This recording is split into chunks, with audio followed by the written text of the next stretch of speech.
Hello class, this is Brian from financialtrainingschool.com and welcome to GT306, Creation of Money.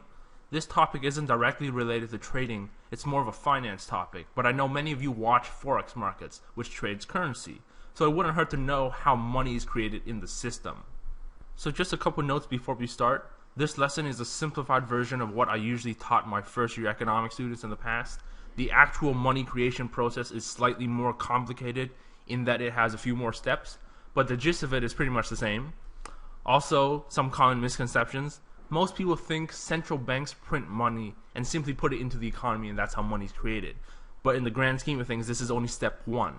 Step two requires the banks. So most people understand the concept of banks loaning out excess reserves, but they don't look at the big picture of how all the banks are interconnected.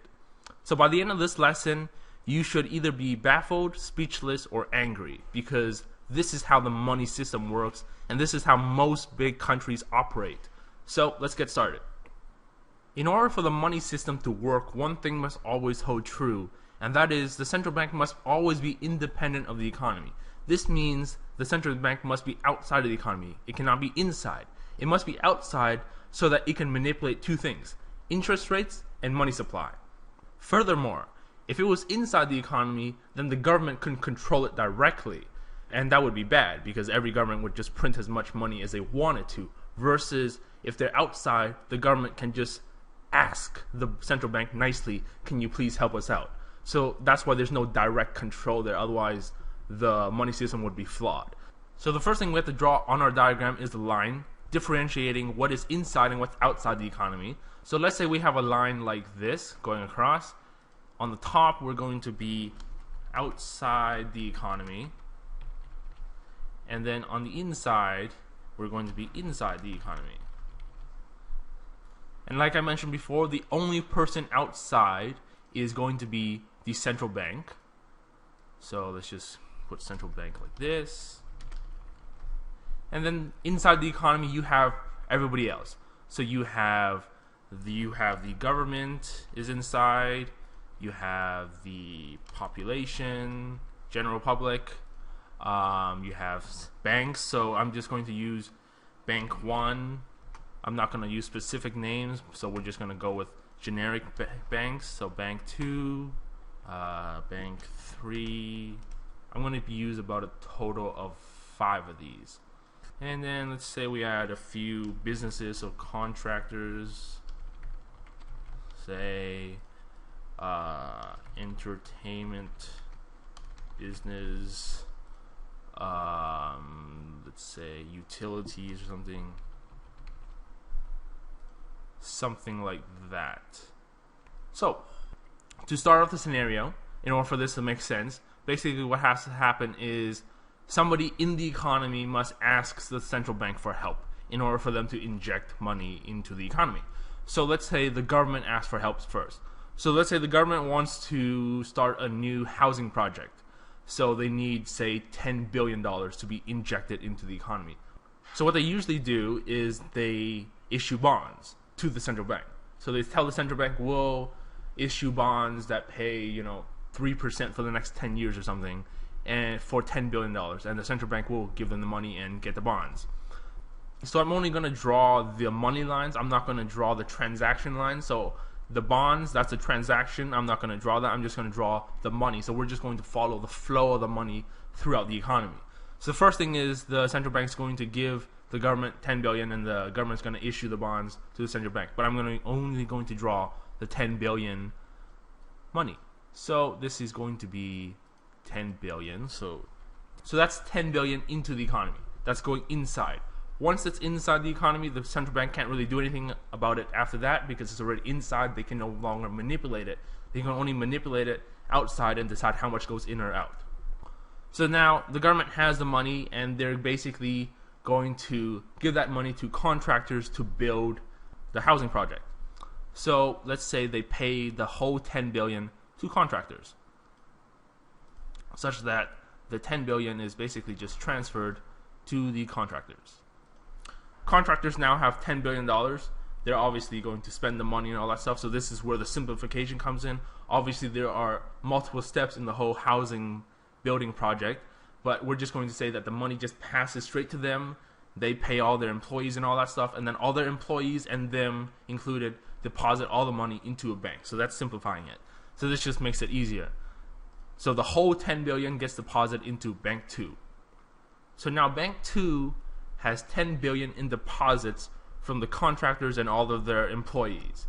So this is where the knowledge of how the banking system works comes into play. I would assume most of you watching this have a bank account. When you open a bank account, you deposit money. You most likely don't go get it out the next day, right? That's the whole point of a bank, is to store money.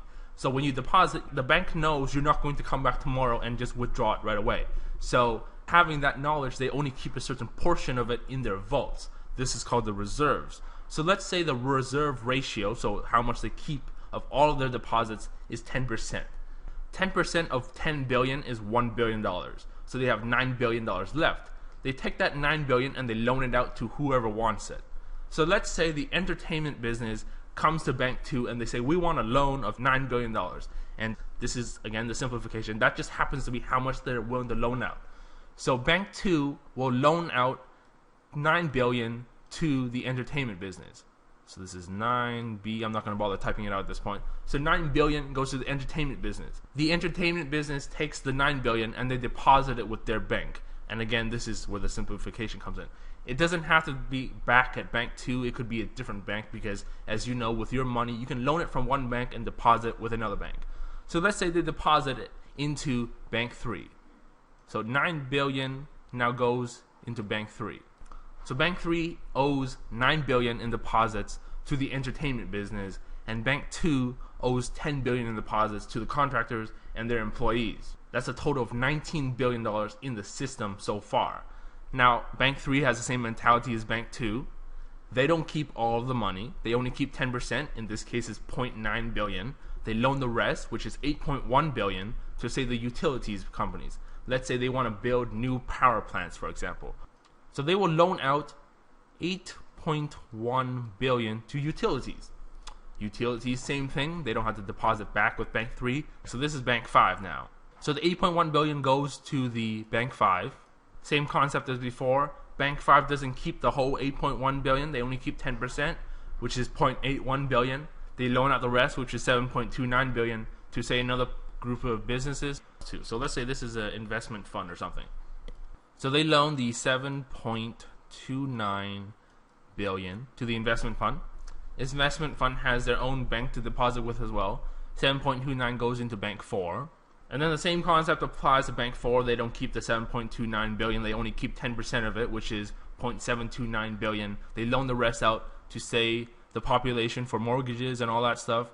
And then the population then takes that money and deposits with Bank 1.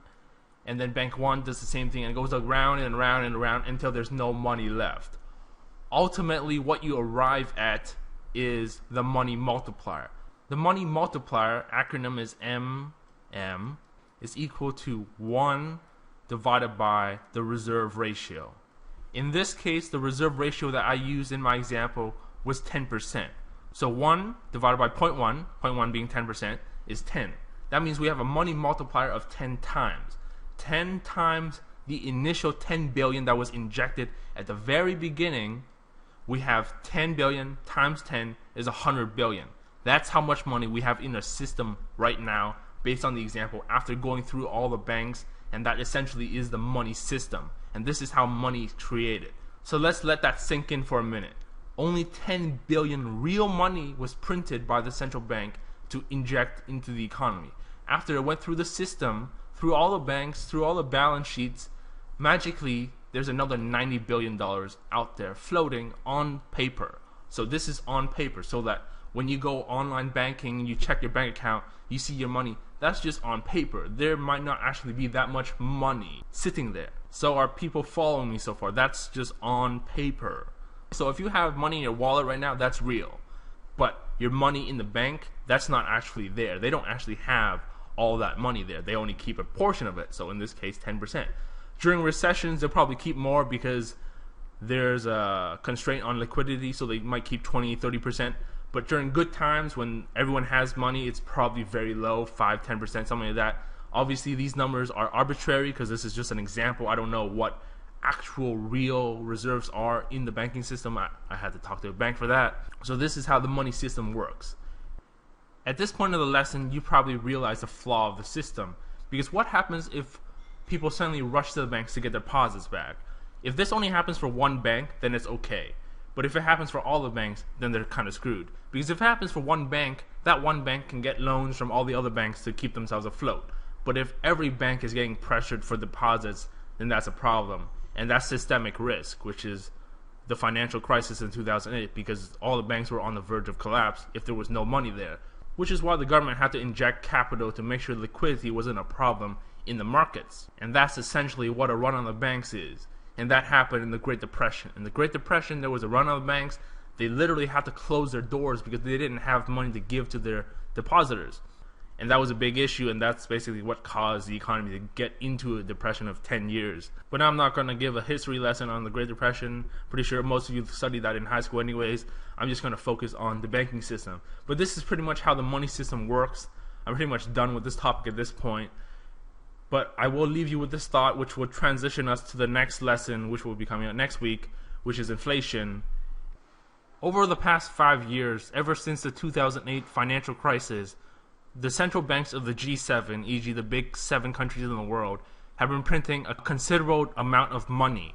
That money, face value, might not seem that big, but as soon as you inject that money into the economy, that number can be huge. If you inject $1 trillion into the money system with a multiplier of 10, that's $10 trillion on paper, which can have some adverse effects on inflation.